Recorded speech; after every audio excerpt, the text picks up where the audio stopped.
I'm Cassidy Thornton, 28 years old, and 3 weeks ago, my father stood up at our family reunion, grabbed the microphone, and said something about me in front of 68 relatives that I will carry with me for the rest of my life.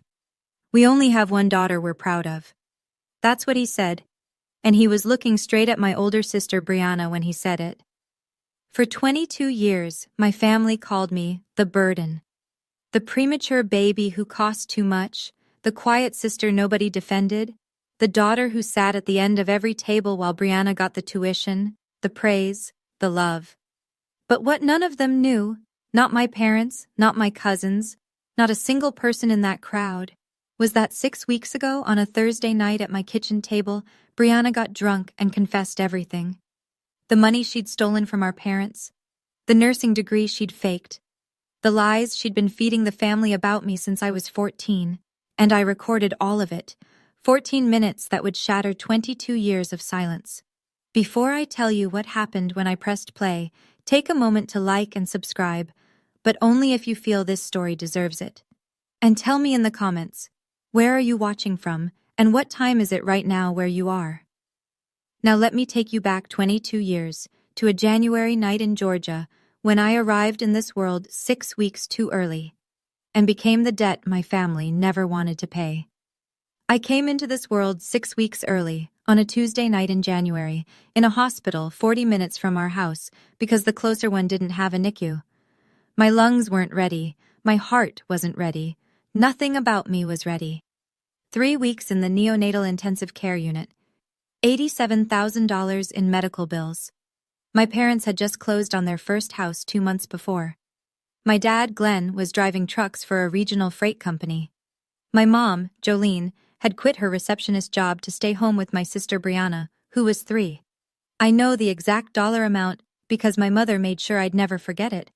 She told the story at every Thanksgiving, every Christmas, every family gathering where there was an audience. Cassidy almost bankrupted us before she could even open her eyes, she'd say. Then she'd laugh, and the relatives would laugh, and I'd sit there holding my fork so tight my knuckles went white. When I finally came home from the hospital, small and fragile and wrapped in a yellow blanket, my sister Brianna looked at me in my crib and asked our mother a question that became the Thornton family's favorite joke for the next 2 decades. Can we send her back? Everyone laughed. My dad, my aunts, my uncles, even my grandmother Edith, though I'd learn later that she stopped laughing long before anyone else did. That question, can we send her back, followed me through every birthday, every report card, every holiday dinner. Brianna would say it when I spilled juice. My dad would say it when I got carsick on road trips. My mom would whisper it to her sister Ruth on the phone when she thought I couldn't hear. But I always heard. Growing up, I learned the rules of our family early. Rule 1, Brianna comes first. Rule 2, if something goes wrong, it's probably Cassidy's fault. Rule 3, don't complain about rules 1 and 2. When I was 10, I won first place in the county writing contest. My English teacher, Mrs. Hadley, called the house to congratulate my parents. My mom forgot to come to the award ceremony. That same week, Brianna placed 3rd in a school track meet, and we all went out to Olive Garden to celebrate. I remember sitting in that booth, holding my certificate under the table, wondering if anyone would ask about it. Nobody did. But it was the Thanksgiving I was 14 that cracked something inside me. Brianna told my mother, with tears in her eyes, because Brianna always knew exactly when to cry, that I'd stolen our grandmother Edith's gold pendant necklace, the one Grandma wore in her wedding photo, the one she'd promised to pass down. I hadn't touched it. I hadn't even been in Grandma's bedroom that weekend. It didn't matter. My mother believed Brianna instantly. I was dragged in front of 12 relatives in the living room and told to kneel and apologize to my grandmother for being a thief. I knelt. I cried. I said I was sorry for something I didn't do. 2 weeks later, the necklace turned up in Brianna's dresser drawer. My mother's explanation? It must have gotten mixed in with the laundry. Nobody apologized to me. Not my mother, not Brianna, not anyone. That night, I found my mother's old journal in the hallway closet. I don't know why I opened it. Maybe I was looking for proof that she'd loved me once. Instead, I found this line, dated the year I was born. Sometimes I wish we'd stopped at 1. I read it 7 times. I kept hoping the words would rearrange themselves. They didn't. I left home the summer I turned 18. I'd earned a partial scholarship to a state college 2 hours away. Nothing Ivy League, but I was proud of it. I needed my parents to cover the remaining $4,000 a semester. I brought the financial aid letter to dinner like I was presenting a case before a jury. My father barely glanced at it. My mother didn't look up from her plate. "We already spent enough on you," she said, "between the hospital bills and your braces and that inhaler you needed every winter. Cassidy, we just don't have it." That same month, my parents wrote a check for Brianna's full tuition at a private nursing program. $28,000. No partial scholarship. No questions asked. So I worked. 2 jobs, barista at 6 in the morning, data entry at a temp agency until 10 at night. I took 5 years to finish what should have taken 4, but I graduated with a degree in accounting and 0 debt. Nobody came to my ceremony. I wore my cap alone in a crowd of strangers and their cheering families. And still, I kept showing up. Every Christmas, I drove 2 hours with gifts I'd wrapped myself. Every Thanksgiving, I brought dessert nobody asked for. I sat at the end of the table. I slept on the couch while Brianna got the guest room with the quilt my grandmother made. I called my mother every Sunday evening. She picked up maybe once out of every 3 calls. I told myself it was enough, that if I just kept trying, something would shift, that the love was there, just buried under years of habit and financial stress and old resentment. I wasn't trying to earn their love. I thought I already had it, just trapped under something I hadn't figured out how to move yet. Until 3 months ago, when I discovered what my sister had really been doing behind everyone's back. It started with a coffee shop. I was grabbing a latte before work on a Tuesday when I saw a woman waving at me from a corner table. It took me a second. Then I recognized her. Megan Holt. She and Brianna had been in the same nursing program. "Cassidy, right? Brianna's sister?" She pulled out the chair across from her. "How's Bree doing? I haven't seen her since, first semester." I almost corrected her. Brianna had been telling the family she was a registered nurse for 8 years. She talked about patients she'd saved, overnight shifts that drained her, the calling she'd found. "First semester?" I repeated. Megan's face shifted. "Yeah, she stopped showing up after October.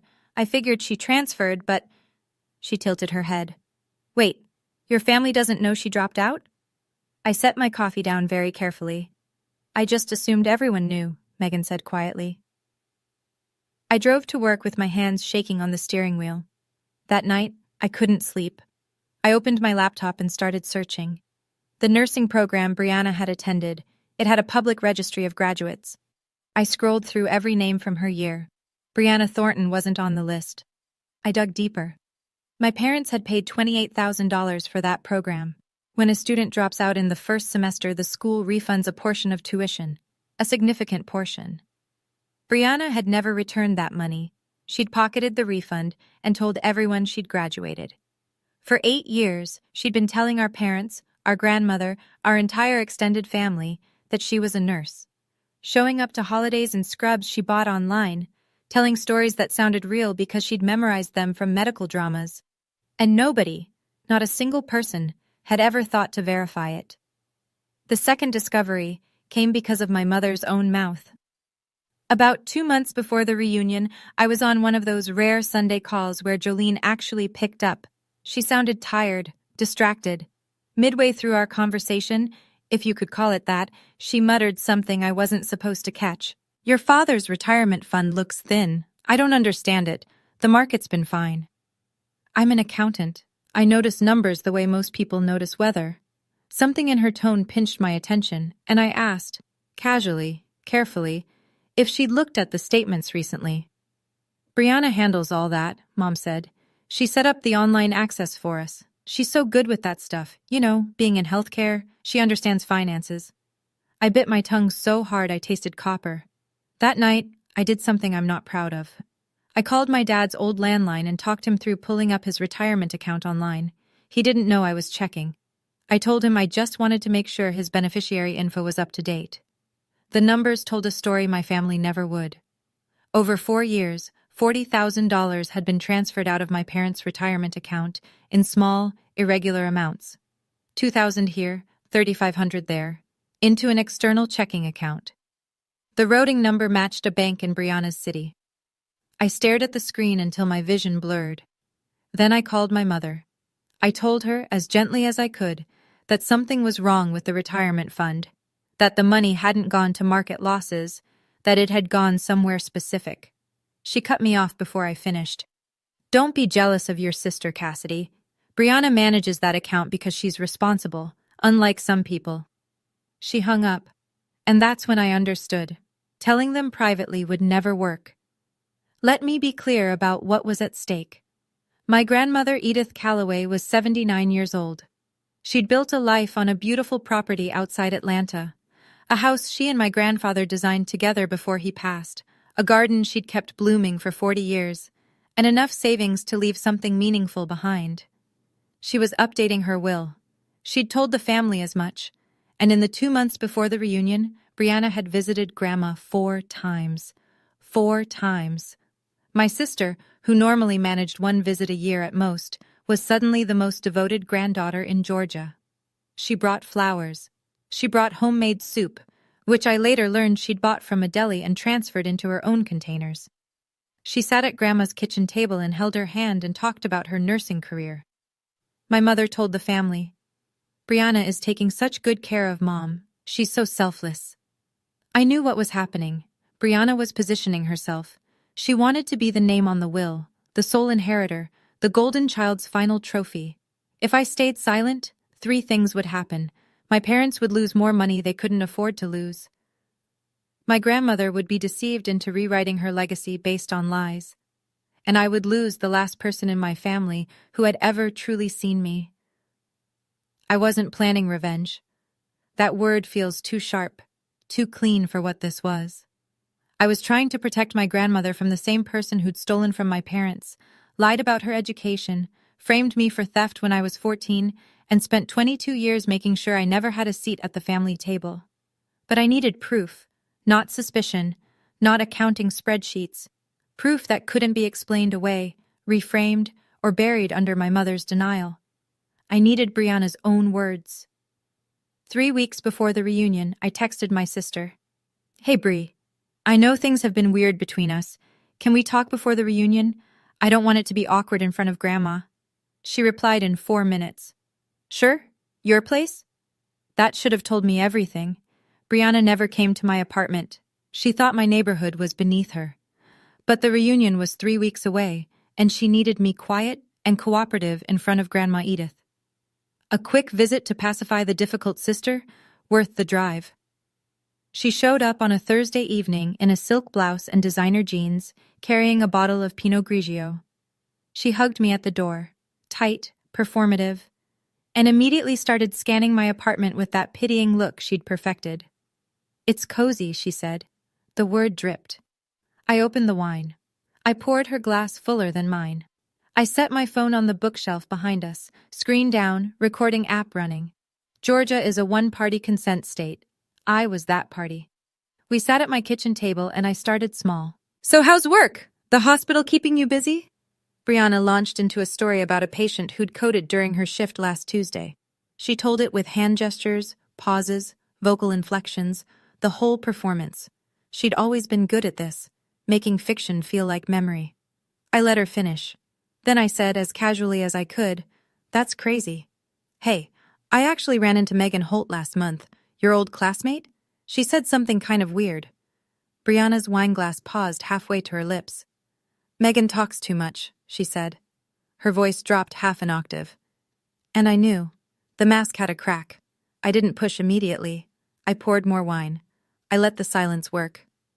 Brianna finished her second glass, then her third.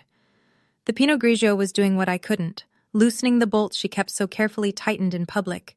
"Bri," I said quietly, "I'm not judging you. I just want to understand. We're sisters." She stared at me for a long time. Then something shifted behind her eyes. Not guilt, not fear, but something worse. Contempt. The kind that comes from believing you're untouchable. "You want to understand?" She leaned back. "Fine." And then Brianna Thornton, golden child, beloved daughter, family nurse, started talking. I didn't finish nursing school. Big deal. It wasn't for me. She waved her hand like she was brushing away a gnat. Mom and Dad's tuition money? They owed me that for all the years I had to be the perfect one while you were draining them dry. My chest tightened. I said nothing.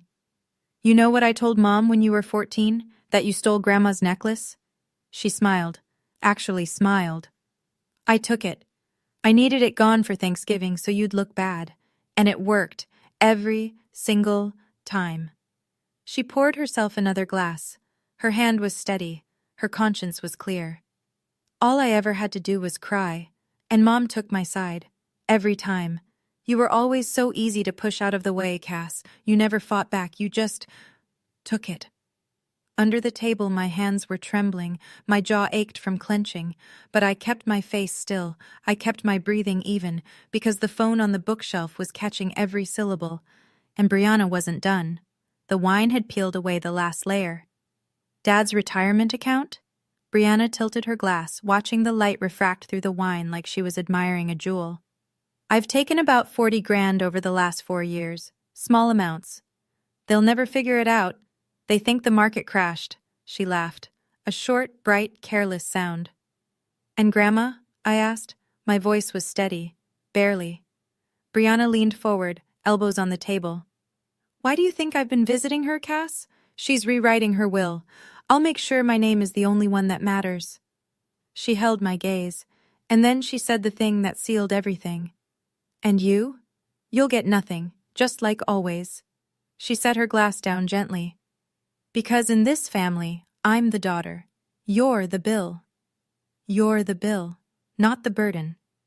The bill, like I was a debt they'd never wanted to pay.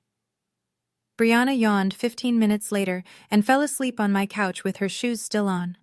I pulled a blanket over her because even then, even after all of that, she was still my sister, and I didn't know what else to do with that.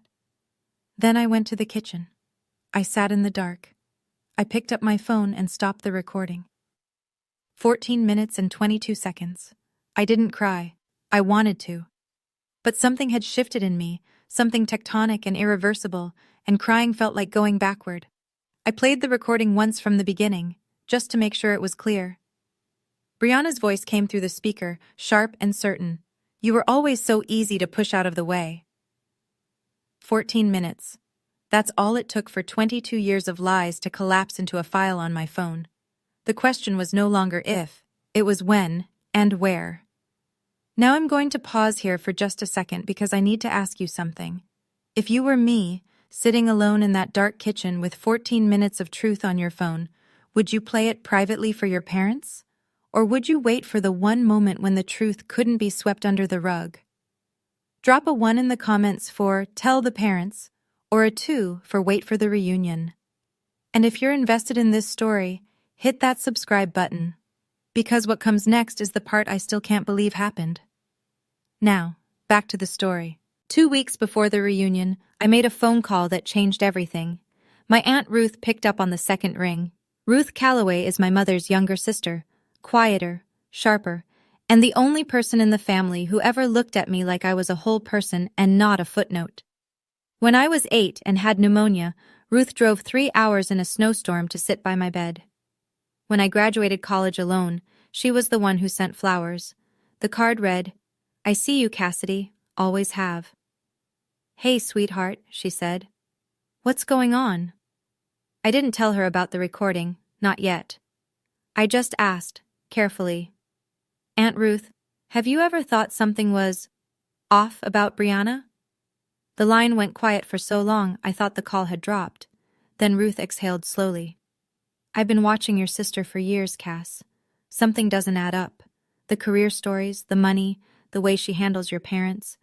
But I could never prove anything. She told me she'd tried, once.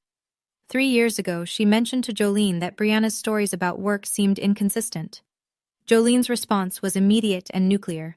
She stopped talking to Ruth for 6 months, cut her out of family group texts, told the cousins Ruth was going through something.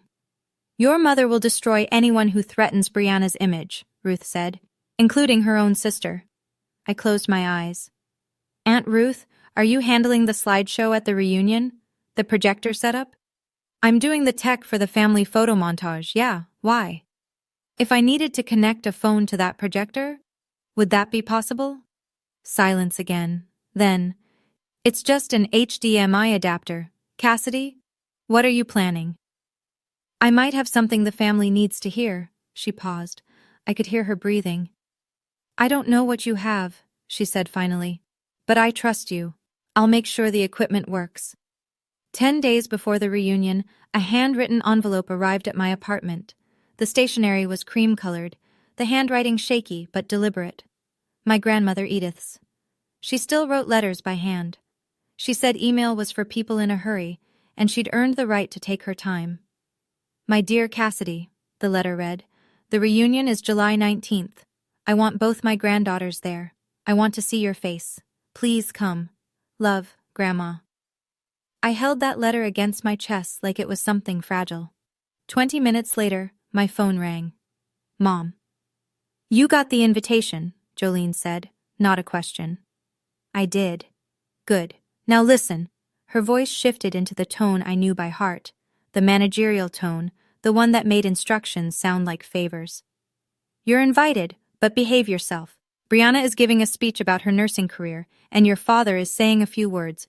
Just sit and smile and be grateful you're included. I gripped the phone tighter. I'll be there, Mom. And wear something decent, Cassidy. Last time you looked like you didn't even try. I said nothing. Oh, and Mom is making some big announcements at the reunion, Jolene added, almost casually. Family decisions, important ones. So just don't make it about you. She hung up before I could respond. She always did. I sat on the edge of my bed and read Grandma Edith's letter one more time.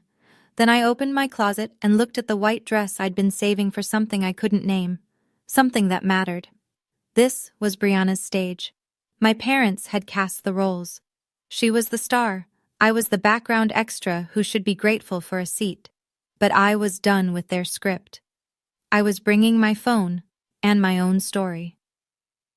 The night before the reunion, I sat on my living room floor with my phone and a pair of earbuds and listened to the recording one more time. Brianna's voice filled my ears, close and clear and cruel. You were always so easy to push out of the way. I heard myself asking about Grandma, my voice thin and careful. And then Brianna. You'll get nothing.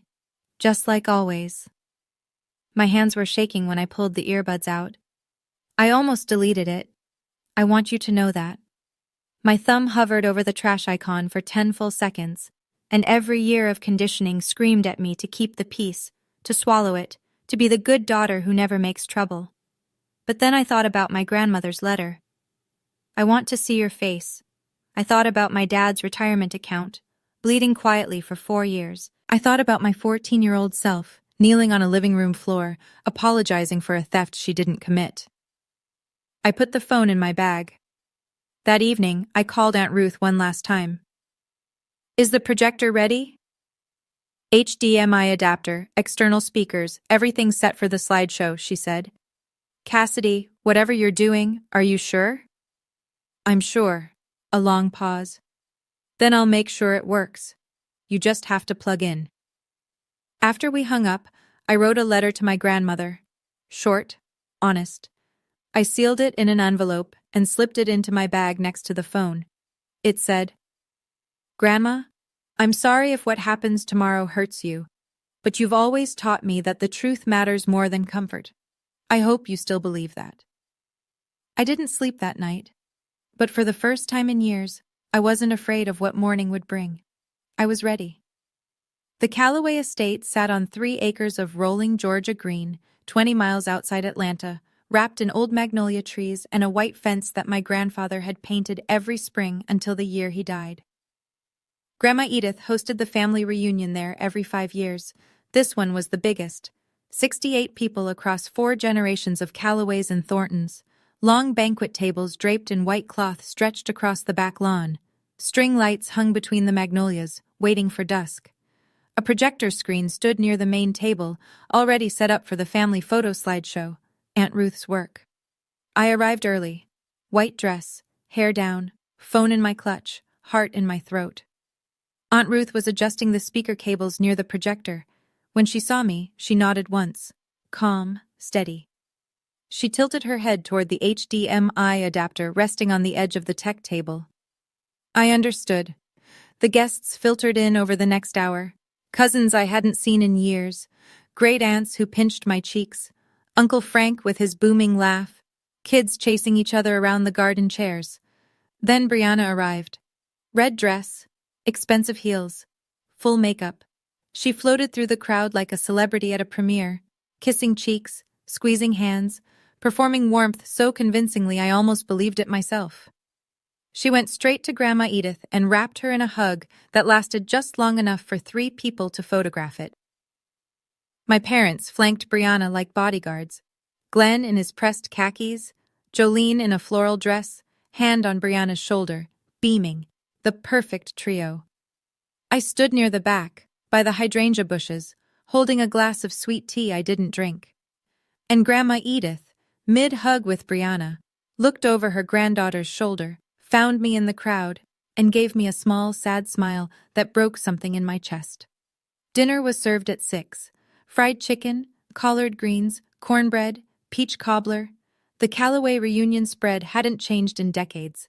People filled their plates, found their seats, and settled into the kind of warm, loud chaos that big Southern families specialize in. I sat at the far end of the second table. Nobody had assigned seats, but somehow the family geography always pushed me to the perimeter. After dinner, my mother stood up and tapped a fork against her glass. The conversations quieted. Before we do the slideshow, Jolene announced, Brianna has something she'd like to share. Some of you know she's been doing incredible work as a nurse. Bri, honey, come on up. Applause. Warm, encouraging, trusting applause from 68 people who had no reason to doubt. Brianna walked to the front with the ease of someone who'd rehearsed this in the mirror. She took the wireless mic from Ruth's tech table and smiled, the practiced, symmetrical smile that had gotten her out of every corner she'd ever been backed into. Thank you, Mom. She pressed a hand to her chest. Nursing has been the most rewarding experience of my life. Last month, I helped a patient recover from a stroke. She held my hand and told me I saved her life. People murmured with admiration. Grandma Edith nodded proudly. 5 minutes of pure fiction, delivered flawlessly. When Brianna finished, she got a standing ovation from the front table. My mother was crying, the graceful, single-tear kind she'd perfected at church. Then a great aunt at my table leaned over and patted my arm. "And what do you do, dear?" Before I could answer, my mother's voice cut across the lawn. "Cassidy works in accounting," Jolene said. "Somewhere." Scattered laughter. Brianna smiled into her wineglass. I felt my face burn, but I kept my hands flat on the table. Not yet. The sun was sinking behind the magnolias when my father stood up. Glenn Thornton was not a natural speaker. He was a quiet man who'd spent his life driving trucks, watching ESPN, and agreeing with whatever Jolene told him was true. But tonight, Jolene had given him a script, and he read from a folded piece of paper she'd tucked into his shirt pocket before dinner. "I want to thank everyone for being here," he started. His voice was thin through the mic. This family means everything to us." He paused, looked at Brianna, who sat at the front table next to Grandma Edith. "Jolene and I," he swallowed. "We only have one daughter we're truly proud of." The lawn went still. "Brianna, you are our greatest achievement. Everything you've done, your career, your heart, the way you take care of this family, we couldn't have asked for a better daughter." Applause, not thunderous. There was an awkward undercurrent, a few people glancing around, a cousin shifting in her chair. But enough people clapped to make it feel sanctioned. Nobody looked at me. Nobody needed to. I sat at the back table, 68 people in front of me, my father's words still hanging in the summer air like smoke. "We only have one daughter we're truly proud of." He hadn't misspoken. He hadn't been ambiguous. He had said, in front of every aunt, uncle, cousin, and grandparent in our family, that I didn't count. My grandmother Edith turned slowly in her chair, found me, saw the redness in my eyes. Her brow creased with something I hadn't seen from her in years, alarm. I placed my hand on my clutch, felt the hard edge of my phone through the fabric. 22 years. I stood up. I didn't rush. I didn't storm. I rose from my chair the way you rise when you finally made a decision you've been turning over for weeks. Slowly. Deliberately. Like gravity had changed direction, and standing up was the only thing left that made sense. Heads turned. A few cousins whispered. My mother noticed first. Cassidy, Jolene's voice was sharp and low. Sit down. What are you doing? I didn't answer. I walked between the two banquet tables. 68 faces tracked me like I was crossing a stage. The string lights had come on. The air smelled like peach cobbler and fresh-cut grass, and my heartbeat was so loud I could feel it in my fingertips. Brianna watched me from the front table, her wine glass frozen halfway to her mouth. Confusion first, then suspicion, then something I'd never seen on my sister's face before, a flicker of fear. I reached the tech table. Aunt Ruth stood beside the projector, arms at her sides. She didn't ask a question. She didn't need to. She picked up the HDMI adapter and held it out to me. I pulled my phone from my clutch, plugged it in. The projector screen lit up behind me, a white glow replacing the frozen family slideshow. My father stepped forward. Cassidy, this is not the time. Actually, Dad. I looked at him, steady. This is exactly the time. I opened the audio file, 14 minutes and 22 seconds. The timestamp on the screen was visible to everyone. My thumb pressed play. And then Brianna's voice, loud, clear, unmistakable, poured out of the outdoor speakers and across the lawn where 68 members of our family sat in the cooling Georgia evening. I didn't finish nursing school, big deal. Brianna's real face went white as her recorded voice filled the air. The first thing I noticed was the silence, not the polite kind that settles over a room during a speech. This was something heavier, the silence of 68 people realizing all at once that something they hadn't expected was about to change everything they thought they knew. Brianna's recorded voice rolled out from the speakers like a confession played in a courtroom. I didn't finish nursing school, big deal. It wasn't for me. Mom and Dad's tuition money? They owed me that for all the years I had to be the perfect one. Someone at the second table set their glass down. The tiny clink of crystal on wood sounded like a gunshot in the quiet. My mother launched out of her chair. She moved toward the projector with both hands raised, eyes wild. Turn it off, Cassidy, turn it off right now! She was 3 steps away when my grandmother's voice cut through the air like a blade. Jolene! My mother froze. Grandma Edith hadn't raised her voice. She didn't need to. 79 years of quiet authority did the work for her. She gripped the arm of her chair and looked at her daughter with an expression I'd never seen on her face. Not anger exactly, but a devastation that preceded it. Sit down. Edith's voice trembled, but every word was iron. I want to hear every word. My mother sat, like a child who'd been caught standing on the table. Brianna was on her feet now, hands shaking, the red dress suddenly too bright against her ashen face. That's taken out of context. She set me up. But the recording didn't care about context. The recording just kept going.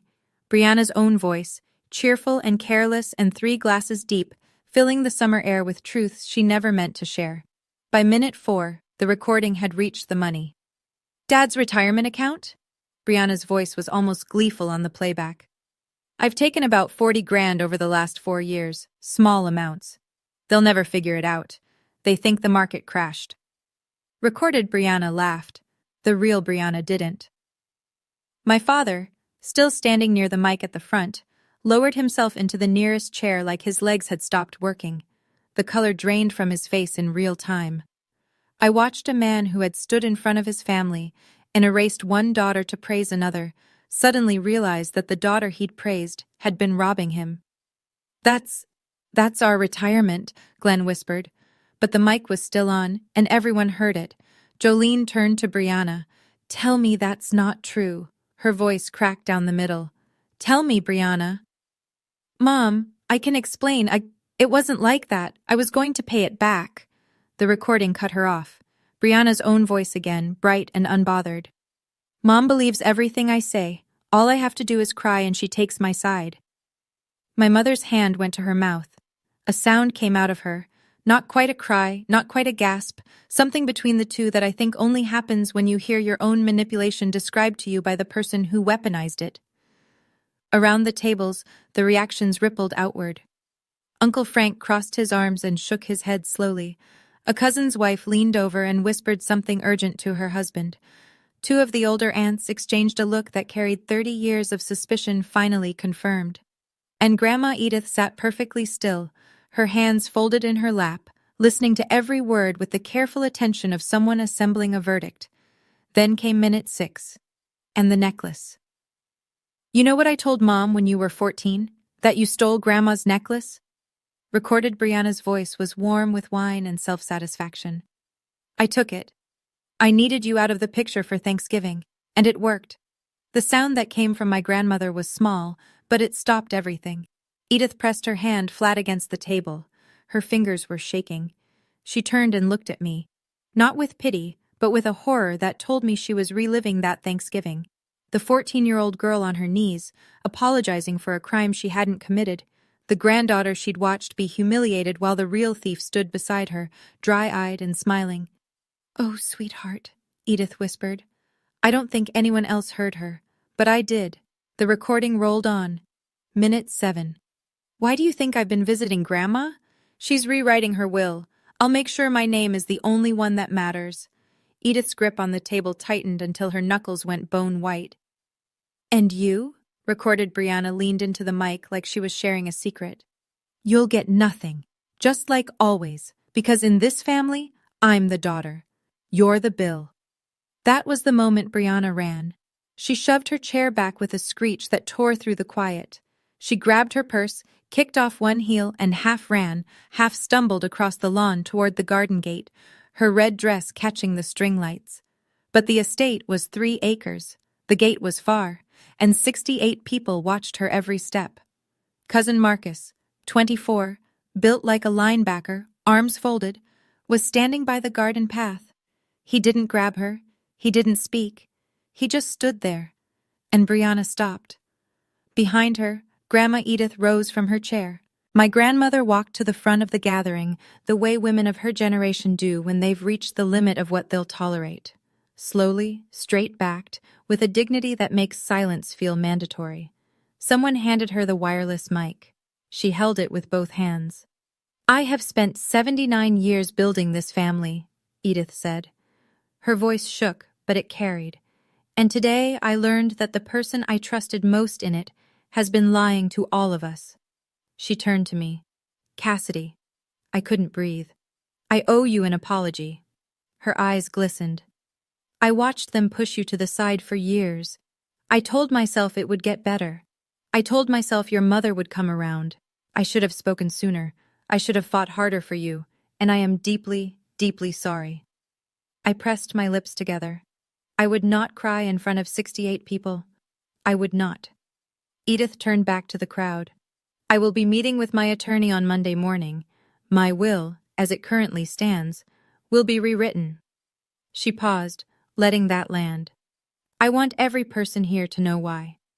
The lawn was so quiet, I could hear the cicadas in the magnolias. "Not because of money," Edith continued, "because trust, once broken, has to be earned back." She looked at Jolene, who sat motionless in her chair, mascara streaked, then at Glenn, who stared at his hands. "And some of you have a lot of earning to do."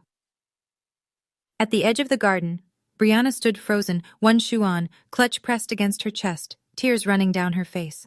I stood beside the projector, phone still connected, recording ended. I hadn't said a single word since pressing play. I didn't need to. The truth had said everything for me. I want to stop here for a moment, because this part still sits heavy with me. Do you think my grandmother did the right thing? Or was it too much, announcing it like that, in front of everyone? Drop justice in the comments if you think she was right. Drop too far if you think the will conversation should have stayed private. I genuinely want to know what you think, and if you haven't subscribed yet, we're not done. There's still fallout I need to tell you about. Let me keep going. The reunion didn't end, it fractured. After Grandma Edith's announcement, the gathering split like a cell dividing. Nobody left. This was too seismic to walk away from. But the lawn rearranged itself into clusters, each one processing a different piece of what had just happened. The older relatives, Uncle Frank, Aunt Lois, the great aunts who remembered Edith's late husband, gathered around my grandmother like a protective ring. Frank put his hand on Edith's shoulder and said, low but audible, "We're behind you, Edith, whatever you need." A group of younger cousins drifted toward me, not accusing, not celebrating, just present.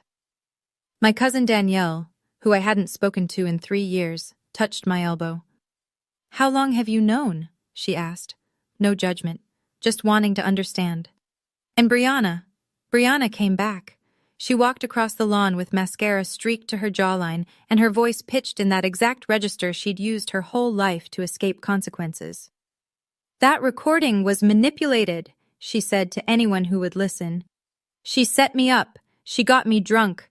This is entrapment." Most people looked away. A few shook their heads. Then Aunt Ruth spoke. She'd been standing quietly by the projector table the entire time, arms folded, watching. Now she stepped forward. "Brianna," Ruth said, calm as a lake, "I've had my doubts about you for 3 years. I told your mother, and she cut me out of the family for it." She looked around the lawn. The recording just confirmed what I already knew. Jolene, silent until now, turned on me. Her voice was raw. "How could you do this to your family, Cassidy?" I looked at my mother. 22 years of swallowed words sat in my throat. "I didn't do this, Mom.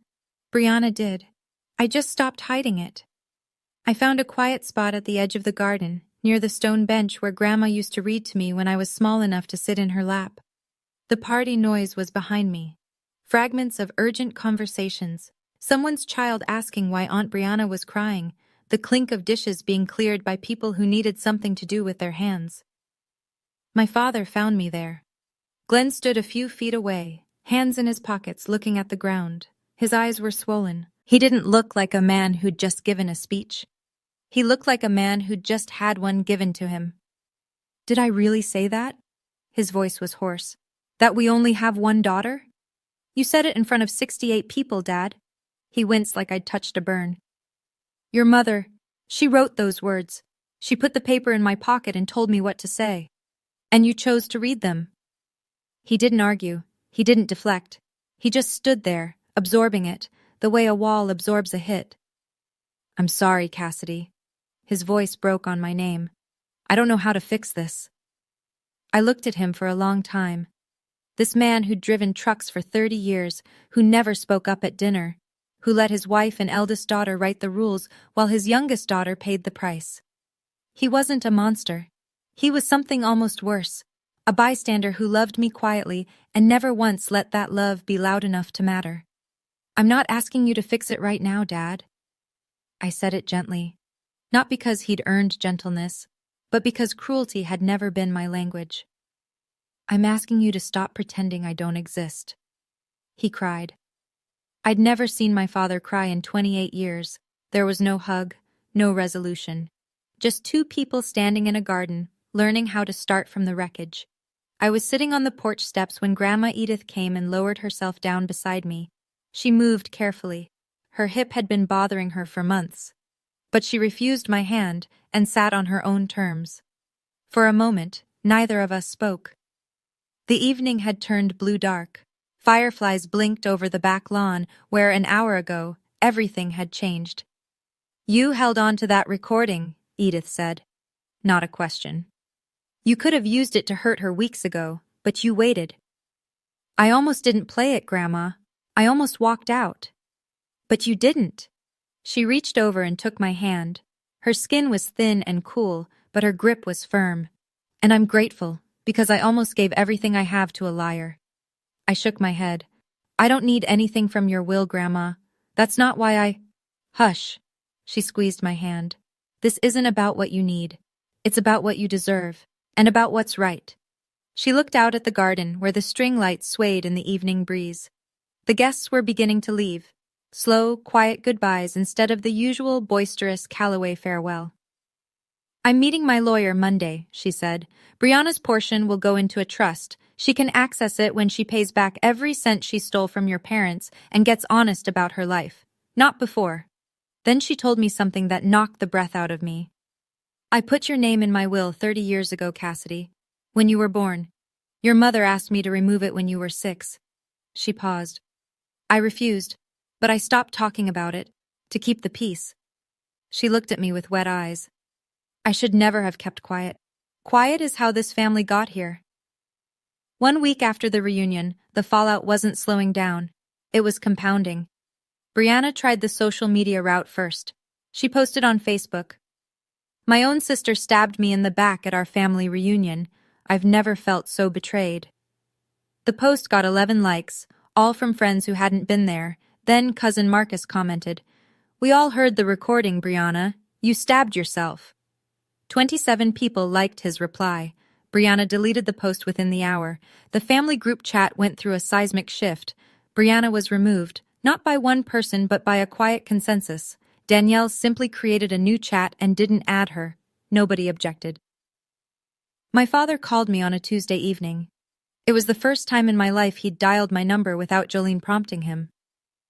"I pulled up the retirement account statements," he said. His voice sounded 10 years older. "She took more than we thought. $42,300. Cass, it's all documented. The transfers, the dates, everything." I closed my eyes. "What are you going to do?" "Your mother and I are meeting with a financial advisor this week, and maybe a lawyer." He paused. "I should have listened to you when you called." "Yeah, Dad, you should have." There was something else, too.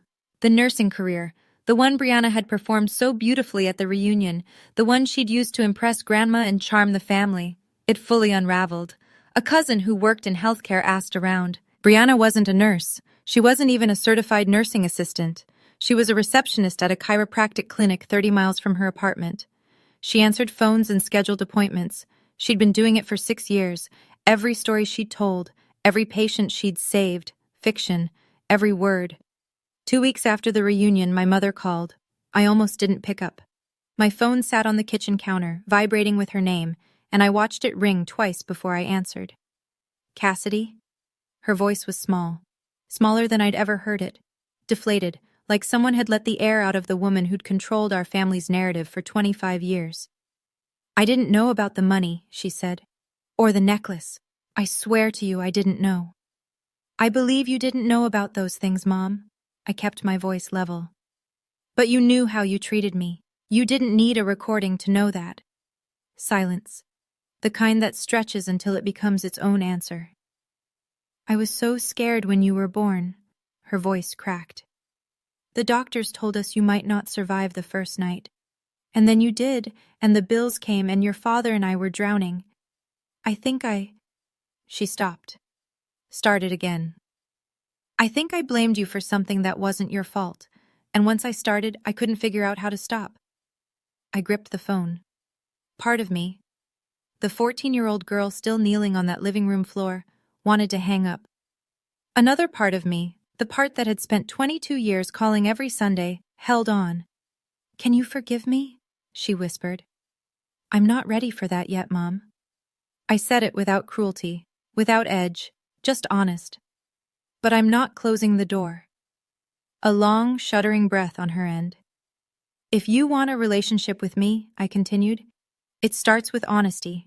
No more choosing sides. No more erasing me from the family. No more letting Brianna write the story." She didn't argue. She didn't deflect. She just said, "Okay." It wasn't resolution, but it was the first honest word she'd said to me in 22 years. 3 weeks have passed since the reunion. That brings us to now, to today, as I'm telling you this story. Grandma Edith met with her attorney the Monday after the reunion, just as she promised. The new will divides her estate fairly among her children and grandchildren, but Brianna's portion is held in a conditional trust. The terms are straightforward. Brianna must repay every dollar she took from our parents' retirement account and provide verified proof of employment and education before the trust releases. No loopholes, no shortcuts, just accountability. My father and his financial advisor combed through 4 years of statements. The total wasn't $40,000. It was $47,200. Brianna had been skimming right up until 2 months before the reunion. Glenn and Jolene are consulting a lawyer about their options. They haven't filed anything yet. I think part of them is still in shock. Brianna hasn't spoken to anyone in the family. Her apartment in Augusta is empty. A cousin drove by to check. The word through the family grapevine is that she moved to Nashville to live with her boyfriend. She hasn't returned a single call. As for Aunt Ruth, Grandma Edith invited her back into the family circle the day after the reunion. 3 years of silence, broken by a single phone call. Ruth told me later that Edith said, "I should have listened to you. I should have listened to both of you." Last week, I received an email from my grandmother. No formal language, no legal talk, just one line. "Come visit me anytime, sweetheart. The guest room is yours." It always was. I read that email 4 times. And unlike my mother's journal entry from 22 years ago, the one that said she wished she'd stopped at 1, these words didn't make me wish they'd change. They were exactly right. It's a Thursday evening. I'm sitting in my apartment, the same kitchen where Brianna drank 3 glasses of Pinot Grigio and dismantled 22 years of her own lies. The wine stain on the table is still there. I haven't cleaned it. I'm not sure why. People keep asking me if I feel guilty, if I regret playing the recording, if I wish I'd handled it differently. Here's my honest answer. I didn't play that recording to destroy my sister. I played it because for 22 years, my family had been telling a story about me that wasn't true, and I was the only person who could change the narrative. Not with anger, not with speeches, just with the truth, played out loud in a space where it couldn't be whispered away. Do I wish it hadn't come to that? Every single day. But I know what would have happened if I'd stayed silent.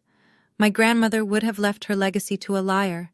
My parents would have lost more money they couldn't afford, and I would have spent the rest of my life sitting at the end of the table, hoping someone would notice I was there. I'm done hoping, not in a bitter way, in a free way. I still love my parents. I still love my sister. That's the part people don't understand about setting boundaries. It's not about stopping love.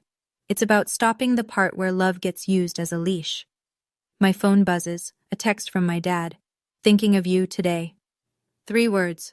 No apology, no grand gesture. Just acknowledgement that I exist. That I'm his daughter too. It's not perfect. It's not the family I wished for when I was 10 years old, pressing a writing contest certificate against my chest in an empty auditorium. But it's real. And real is enough for now. Last Saturday, I drove to Grandma Edith's estate. The reunion tables were gone. The projector was packed away. The string lights still hung between the magnolias, but they were off now. Just thin, dark wires against the Georgia sky. Grandma was waiting on the porch in her rocking chair, a pitcher of sweet tea sweating on the side table. She waved when she saw my car turn into the driveway, and something about that wave, small, eager, like a kid spotting a friend at school, made my chest ache in the best possible way. I sat beside her. We didn't talk about Brianna. We didn't talk about the recording, or the will, or my mother's phone call. We talked about her garden. The hydrangeas were blooming late this year. We talked about my job. I'd been offered a small raise, and she clapped her hands like I'd won an Oscar. We talked about my cat, Penny, who had learned to open the kitchen cabinet and steal treats. Grandma laughed at that, a real laugh, the kind that crinkled her whole face and made her reach for my arm to steady herself. "Tell me about your life, sweetheart," she said eventually. "The real version, not the one your mother edited." So I did. I told her about my apartment, my morning runs, the book club I'd joined, the friend who taught me to make sourdough. Small things, true things. "You sound happy," she said. "I'm getting there, Grandma." We sat on that porch until the fireflies came out. No drama, no audience, no performance, just a grandmother and her granddaughter catching up on 22 years of conversations they should have had a long time ago. I spent 22 years being their burden, but it turns out the heaviest thing I ever carried wasn't their disappointment, it was my own silence, and I finally put it down. Before I go, here are a few things this whole experience taught me. 1. Silence doesn't keep the peace, it just lets the loudest voice in the room write the story. 2. Protecting someone from the truth isn't love, it's control wearing a nicer outfit. And 3. You don't need anyone's permission to stop being invisible. If any of this hit close to home, if you've ever been the family scapegoat, the overlooked one, the person who kept showing up even when no one saved you a seat, I want you to know you're not alone. Drop a comment and tell me your story. I read every single one, and if you want more stories like this, I've linked a few of my favorites in the description below. Hit subscribe and tap that bell so you don't miss the next one. Thank you for being here. Thank you for listening. It means more than you know.